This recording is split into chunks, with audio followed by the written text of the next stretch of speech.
Ce qu'on peut dire en conclusion, c'est que cette montée de l'aliment qualité, enfin le fait que la qualité soit revenue, hein, ça avait baissé et ça revient en 2015, ça se traduit sur les marchés. Ici, je vous donne simplement un coefficient qui est celui des dépenses en alimentation, mais j'ai agrégé à domicile et hors domicile. C'est la part des dépenses des Français consacrées à l'alimentation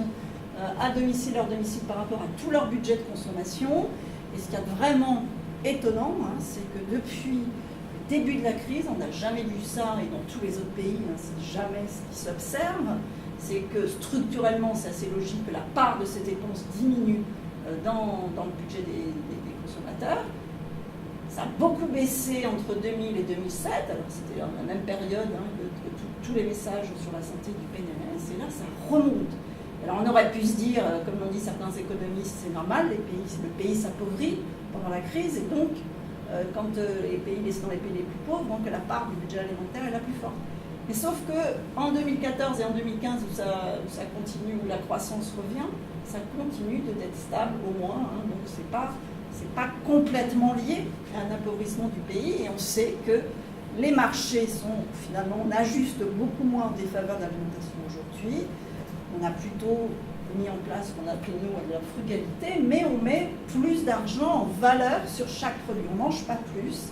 mais on fait on va sur des marques, hein, beaucoup moins de premier prix, et on a à la fois de la croissance du bio, hein, quand je vous dis c'est le premier mot, mais c'est un marché qui fait que croître, les labels de qualité et toutes les mentions hein, qui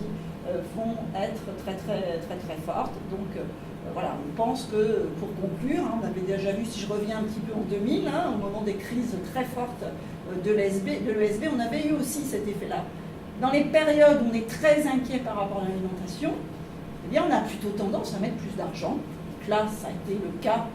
avec la crise en 2013 de la fraude à la viande de cheval. On pense que dès qu'il y a des crises très fortes, et là, nous, dans nos enquêtes, hein, on n'a jamais vu les Français avoir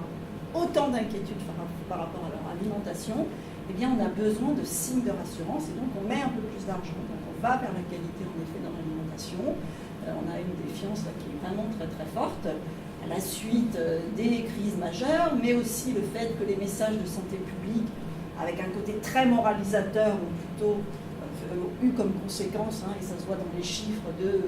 d'éloigner les Français du côté festif, les plaisirs de l'alimentation. Hein. Tous les sociologues ont dit qu'il faut réenchanter l'alimentation. Et bien aujourd'hui, on est dans cette phase-là, et les consommateurs, parce qu'ils ont très peur, on a vu, c'est surtout les femmes,